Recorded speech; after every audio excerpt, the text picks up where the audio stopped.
Today we're going to be reacting to Black Ops 7's new everything. Let's fucking go. Let's fucking watch it. Yeah. Season 1 is bringing a massive amount of content. It doesn't matter what type of Black Ops 7 player you are, zombies, multiplayer, endgame, this is a massive update. Season 1 in Black Ops 7 is going to be the biggest season in Black Ops history. We've got a ton of stuff out the gate. Can't wait for people to drop in and get to experience it themselves. Right. Right. Every COD trailer starts the same. Oh, massive update, biggest season ever. I'm convinced they've had that sentence templated into every script since like 2012.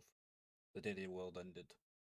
Like, biggest doesn't mean best. You've just thrown ridiculous amounts of shitters to see what sticks. Again. It's hard to pick just a favorite thing. We've got a ton of modes, we've got a ton of weapons, we've got attachments, and then just being able to play with all of the content together, it's been such a blast. We've got a ton of brand new maps to dive into. Utopia. It's got this amazing future-pushed architectural feel. Consider it more abandoned. Guild City. In Utopia, that's where I think players will really see the full extent of what you can do with wall jump. And there's a really cool spot where if you can pull that off, you'll be getting into some cool engagements. Right, again, like Utopia. Right. Fucking hell. So tons of mods, tons of weapons, tons of attachment. Not really a flex, is it? Like, it's literally the bare minimum. But Utopia, some of it looks alright. Like it's gonna be sweats and sweats and sweats. Fate is one of the maps that a player will not really know exactly where it is. It's got the first map in this particular title that's using a portal system. It allows you to move from spot to spot, which will, I think, inject a lot of chaos. Odysseus is one of... So, portals in COD.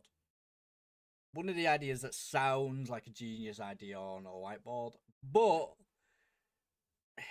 what about the spawns? Is it going to be like spawn protection? Like, it's either going to be fun or it's just going to be like an unplayable mess. Odysseus is one of our smaller maps that we have for season 1. I think a lot of our camo grinders will have fun on this one. If you want to be sneaky, we do have some wall jumping around the side. It is dangerous. You could fall to your death, but if you're really good, you can get around them. We wanted to work really hard at paying an homage to a Menendez moment that I think players will find extremely unique inside the map. This was the original room he was interrogated in. So we've got Standoff coming in Season 1. Right. Let's digest that, right? So, camera grinders will have fun. That's basically code for this is a tiny slaughterhouse where nobody is relaxed, and the Mendez interrogation room is a nice touch of law, but most people are going to sprint, jump, or slide straight past it just to survive. So we've got Standoff coming in Season 1. Of course, from Black Ops 2, Standoff is one of my favorite maps. Standoff is a faithful remaster in Black Ops 7, but of course you've got the new addition of Omni Movement and Wall Jump, which you've never been able to experience before in Standoff. So there will be some fun little Easter eggs and opportunities to find as you play throughout the map. Every time we bring back a map, we set Again,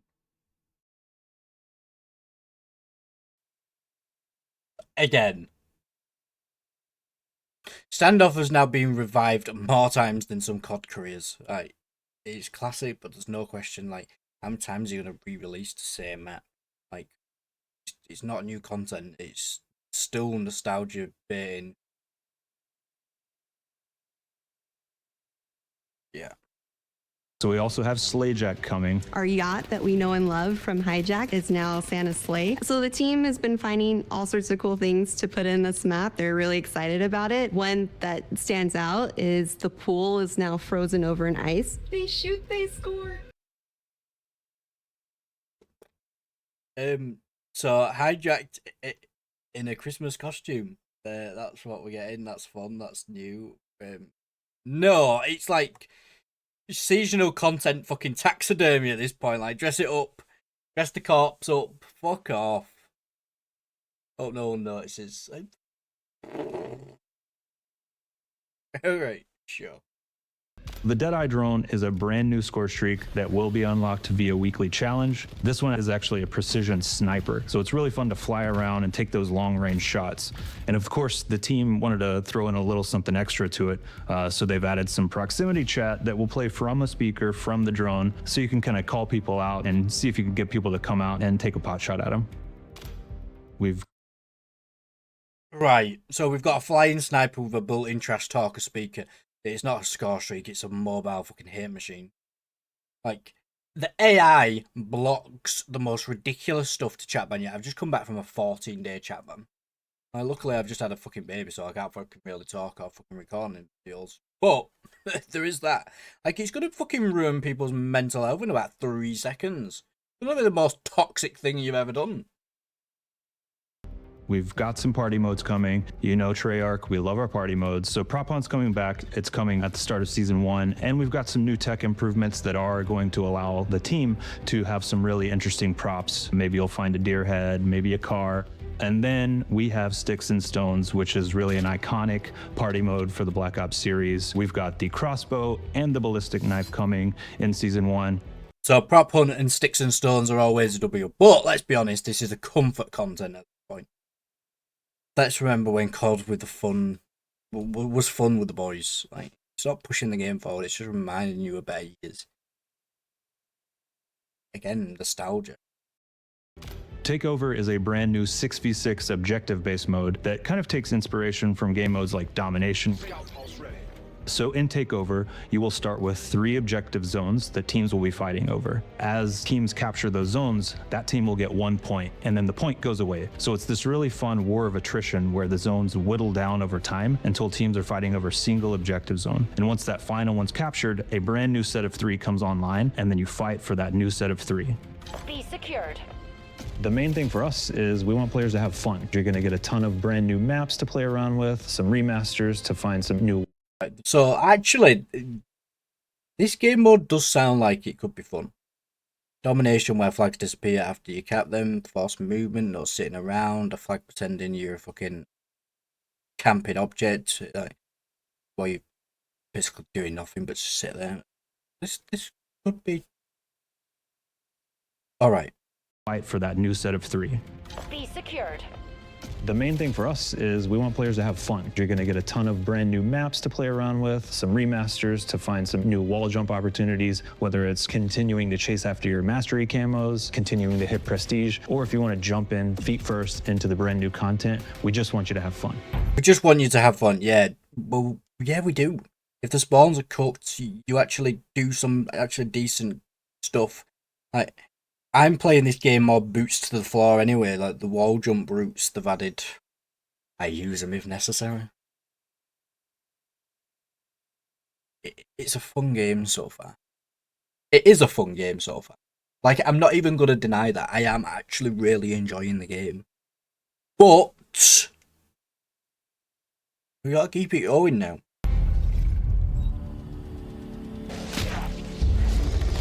We're going into space. From here on out, it's about every single new map bringing a very different experience. So Astra Malorum is set in space. We barely escaped the attack of Ravagers who were on top of these meteors that were coming after you. You crash land on top of this skull, and immediately you're seeing the observatory, you're seeing Saturn in all of its glory. You're seeing meteors crash landing with those Ravagers. And then from there, it's about getting inside the observatory and figuring out what is going on here. Having come from such a big map, this one is a medium-sized map, so it's just kind of easier to navigate. It's a tighter experience, but I think one that is kind of packed full of details, and each space from the observatory is a really unique environment. So we have a new elite in the map called Oscar. Okay. A lot to digest here. So, zombies in space is actually a huge win for me. Like, this could kind of be cool. I like space. I'm a bit of a nerd. Saturn in the background, meteor, skulls, observatory. It sounds a bit more creative than the fucking done for half the fucking multiplayer match pitch, to be fair, but... Kick is a classic perk that allows you to carry a third gun. And in a mode where, like, every bullet counts, having an entire third primary weapon is huge. And now that we have the dedicated melee, that actually means, like, you're going to be able to have 3 guns and a melee weapon. So you got a lot of arsenal at your disposal. I call it the Hoarder's perk because all the augments are about just having more things and kind of choosing how you want to have things. So we have a major augment that just increases your ammo capacity. We have another augment that allows you to craft more equipment or carry more plates. The ones I've been using improve your economy. They'll save you a lot of money and or salvage, depending on which ones you use. So this is like full goblin mode at this point, isn't it? 3 guns, we've got dedicated melee, you can get more armor, more plates, cheaper everything. You're not just surviving, you're just hoarding like like the apocalypse is just about to be permanent. But for zombies, it's pretty much a win. I can see a lot of fans being happy. This, like, I'm not a zombies player. I've had a few goes. But yeah, I'm not really that interested in zombies. I'll do it every now and then. It's fun with the boys, but this, I could get into this. Like, makes your life easy. But anyway, we should move in. At launch of Season 1, we're going to be bringing Exit 115 as a survival map. And this is that classic diner right off of a highway. It's featured in Ashes of the Dam. And what's neat about both of the survival maps for Season 1 is that they're like the hardest locations to get to as far as time in Ashes of the Dam. So it's nice to just start up directly in one of these locations. And they play, you know, similar to Van Dorn Farm. You're going to have everything you need to survive, so all the upgrades will be available. But the unique setting for each one really sets them apart, kind of offers unique challenges, and each survival map will have rewards to unlock as well. Okay. So making the hardest spots in Ashes of the Dam into standalone survival match is actually quite smart. No warm up, no faffing about, just straight in. Like, I love that. You don't have to drive around the entire map to get there. You're just in.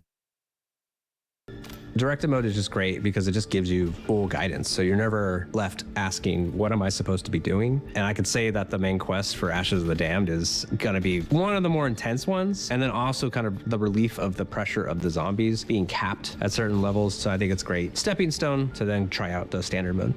So all the post Directed mode is basically zombies with GPS, if anyone wants to know. Like, it's great for people who don't want to live on YouTube tutorials.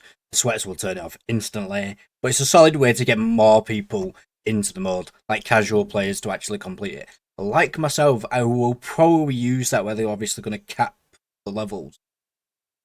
I'll probably do this to complete it once, and then never look back.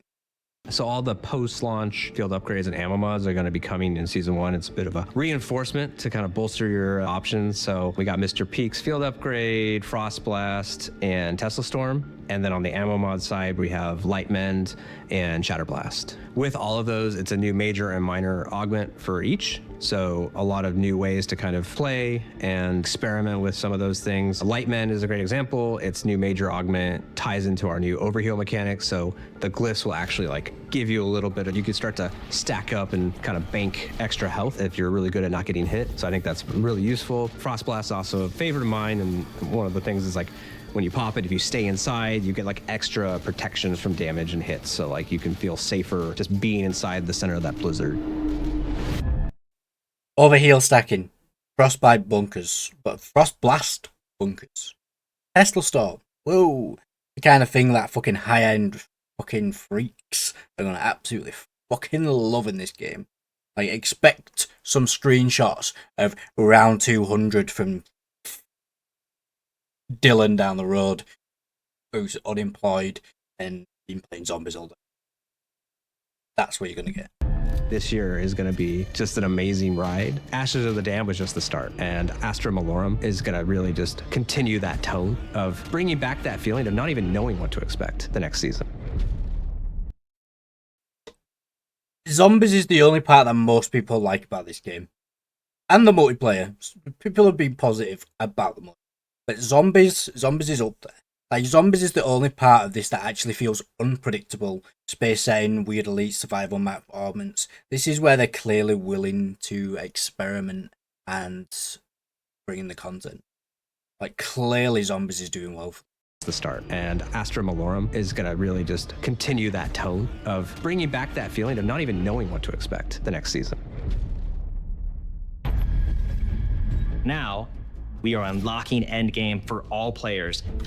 Endgame is our brand new way to really break the rules of the campaign. It's really an epilogue to the story is how we've thought about it. There is narrative to it that ties to the campaign. All of Avalon is available to you, and you can go in solo, or if you and your squad are up to it, try to push into those different zones and really challenge yourself across all the hallucinations and sort of monstrosities you're gonna see. But for players that want an even bigger challenge, now across the entire map, world events are coming. With these really big challenges that you and your squad are gonna have to take on. If you can complete it, and you're gonna get some amazing rewards.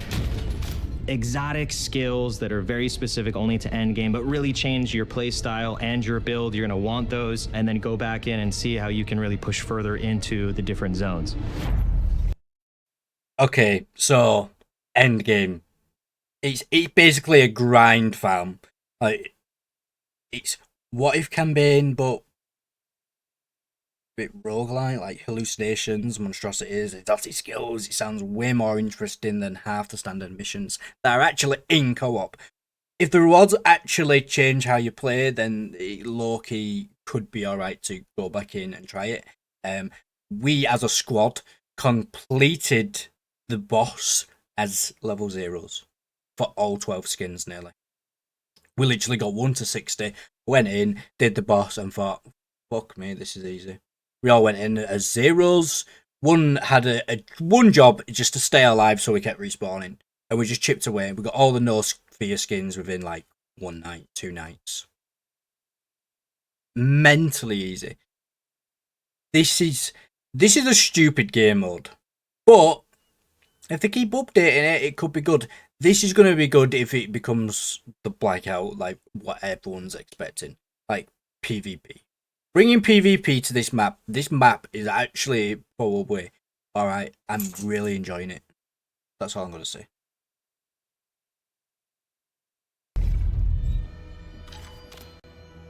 Haven's Hollow is our new Resurgence map featuring 48 to 52 players based on squad size and set in the eastern Appalachian region of the United States. We really wanted to lean into natural landscapes, and that's where Haven's Hollow was born. Our two smallest maps are Rebirth Island and Fortune's Keep, and we wanted this map to be squarely in the middle. The engagement is higher because players rotate through more spaces in a smaller map. We have 9 major POIs on Haven's Hollow. The majority of the map that's built from the ground up brand new. The Research Center, the Coal Depot, the lumber mill, the riverboat, the barn, the pond, the mansion and Main Street, and our train station.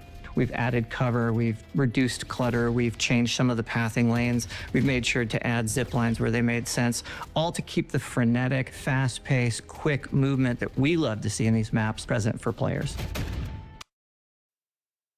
It's Liberty Falls and the mansion from Zombies from Black Ops 6. No? Yeah. Right. Well, it sounds aggressively mid. In between Rebirth and Fortune's Keep. 9 POIs, natural, reduced clutter. Right. It's safe, it's neat, it sounds like it could be fun, maybe boring in a week. We will see. Right. We're going to have to figure out the pacing of this. It'll be good. The center of the map wasn't engaging as strongly as we wanted it to. And since it's a major place that you're going to be moving through, we started looking at why. So fresh coat of paint, larger presence on ground and on infill, and fix some of the holes that we saw. And hence, Homestead is now called Barn. The team's very happy with it. Also, as we were tuning the circle timing enclosures and spaces, we wanted to make sure that we ran hundreds and hundreds of simulations so that we could make sure that where the circles were closing in based on our parameters, it always had a good amount of loot and a good amount of placement. If High Moon has done a Resurgence map, it has secrets somewhere to be found. And I'd love for players to explore every aspect of this map just to see what might be lurking in the shadows.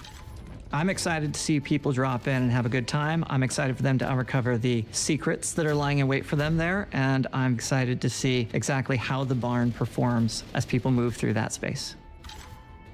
Fresh coat of paint, they've renamed it Barn. They've updated it a little bit because it looked like a beaten kind of barn anyway, like Homestead. I can't really remember. But they've run hundreds of circle simulations. That's all cute, but like, let's be honest, like,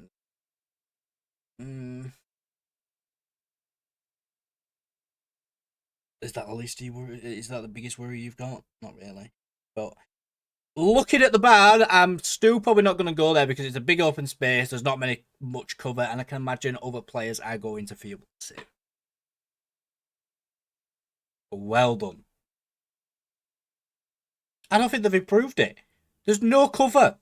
Oh, I'm just going to bob behind this fucking one table. Oh, I'm going to move slightly to this angle. Bam, bam, bam, bam, bam, bam, bam. Oh, right. Yeah, I'm dead. Fuck off. So we have 2 new POIs coming to Verdansk. We have the signal station, which is going to be a little bit south of the military base. And so this is going to provide new sight lines. It'd be great sniper play, good medium range play as well. Right off the bat for season 1, it will be a hot drop location, so there will be better loot. And there's also a lot of really interesting outplay potential in the layout of that POI. We also brought back Factory. So this was first introduced back when we had Verdansk 84, and this was a very big fan favorite, but what we wanted to do is really give it a new visual look. It's intended to kind of paint a picture of, hey, remember we blew up the stadium and there's some missiles being built there and maybe these things are connected. And we're excited for players to experience something new and something remembered. We're committing. Right. Signal Station is basically Sniper's Welcome, everyone else cope. Reskinned from another map, whacked it in Verdansk. Whoa. Back to coming back, pure nostalgia bit. Did people fucking love it? I don't remember going, here, fucking Factory, Verdansk. I love that. Put it back. Didn't ask for it. It's safe, it's lazy, it's boring. Fuck it off. I'm really disappointed in that. I was disappointed when I saw it before, but they've stuck to the guns. I'm still disappointed. I don't know what to say. Burger made a good point recently in a video. We've gone to multiplayer where it's 2035. Why don't you just reskin the entire Warzone map? That would be new, fresh, exciting. That would be fucking immense. Like downtown, modernized, futuristic. But now what you've done is you've done that idea, but just for one area, so the rest of the map looks stupid. Because Factory is that updated rocket kind of feel, the guild type vibe. But you've not done it for the rest of the map. Update the rest of the map. If you reskin that entire map into what is linked to Black Ops 7 and the timeline, this map would be fucking amazing again. And it'd be good for the fucking good 2 seasons. I guarantee you wouldn't have to fucking do alt for 2 seasons as long as you kept doing events and stuff. And then you do another change. By that time, you've got the map rotations that are rumoured to be coming. Problem fucking solved, mate. So for LTMs, we are doing something different. We're putting a focus on weekend LTMs to have these content opportunities for players. We have Amped Health, which is for Battle Royale. We have Ultra Fast Resurgence, and then we have Buybacks, and we have High Octane. Buybacks has been a popular mode that we've brought back many times, so we're excited to bring that back to players. Amped Health is going to have double the player health for increased TTK and engagements, as well as faster health regen. Our philosophy for weekend LTMs this year has been to provide refreshing experiences for players while proving as a testing grounds to gather feedback on experimental features that we're interested in. So High Octane is a faster paced battle royale match where matches will last 10 to 15 minutes. The players start with their loadouts. They come back through buybacks, so no gulags, and they are able to pull out a buy station at any point, any time in the match. And we're just getting started. This year, we'll experience new maps, modes, weekend LTMs, movement mechanics, frequent meta updates, perk changes, and much, much more. So this sounds like a test lab. Like, this is them trying things. Like, I guarantee you it has anything. So the time to kill. I guarantee you that that's what they're testing there. to see if people enjoy it better. But yeah, it just sounds like a complete test lab. It sounds like beta testing. Beta testing disguised as new content. The buyback modes, should everyone love it? Fast games. Casuals are probably actually going to really enjoy this. This is actually a win. Yeah. Each week, you will get access to a variety of challenges in all the modes, but only completing 6 of them from any modes will unlock you the weekly reward, which will be a weapon, attachment, score streak, or maybe another gameplay item. There's a new loadout item you can unlock only by engaging with the weekly challenge system. In week 1, it's the ballistic knife returning. Week 2, we have an attachment that lets you run shotguns akimbo style. And week 3, the Deadeye drone, a new score streak weapon for multiplayer. You'll also be able weekly challenges that actually unlock meaningful stuff: ballistic knife, akimbo shotguns, the Deadeye drone. But that's the right way to do it. Just don't make the challenges like ultra niche, like get 50 kills with diving on Tuesday during a moon. Do you know what I mean? Like, make them actually challenges, like weekly challenges. And the dailies still don't seem balanced enough. They take too quick. to unlock up to 2 camos. Completing those weeks is going to give you access to the camo. Challenge tracking also makes its way into Warzone with Season 1, so you're going to be able to track calling cards and camos in-game as well as in the lobby. We took a hard look at the Battle Pass with Black Ops 7 with the goal of setting out to make a more player-friendly Battle Pass. And one of the ways you're going to have more control over your progression is the addition of Battle Pass tokens in the daily challenge system. We want more players to get further in the Battle Pass, earn all those awesome Battle Pass rewards. Season 1. Tracking challenges properly in Warzone and giving out Battle Pass tokens from dailies. This is like kind of quality of life update that should have probably been in the game back in Caldera.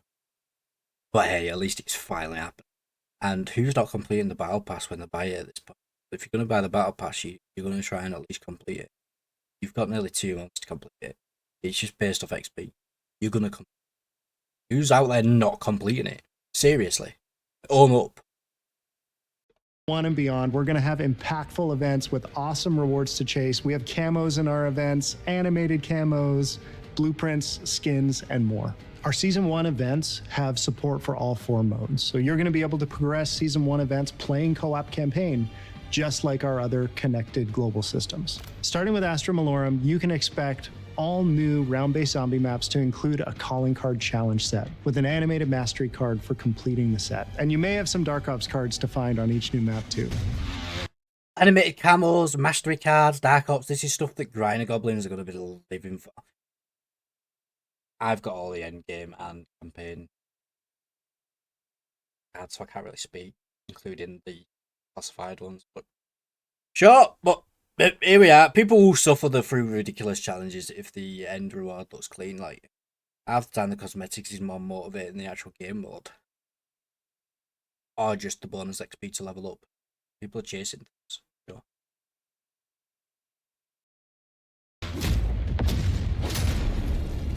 We want to deliver compelling content to keep players really engaged and having fun. That for us is the key. Any type of player you are, and there's a lot of different ways you can be a Black Ops 7 player, we've got something for you. Season 1 starts tomorrow. We'll see you there. They do have something for everyone, I'll give them that. That's Zombies looks ambitious, weird in a good way. Multiplayer is half fresh, half remastered comfort food. Warzone feels like it's playing scared, reskin, safe POIs, nothing truly wild. I'll be on day 1, but biggest season in Black Ops history is a big claim. See if they can actually pay it off, or if they just plastered loads of shit to the wall and seeing what sticks. See you later.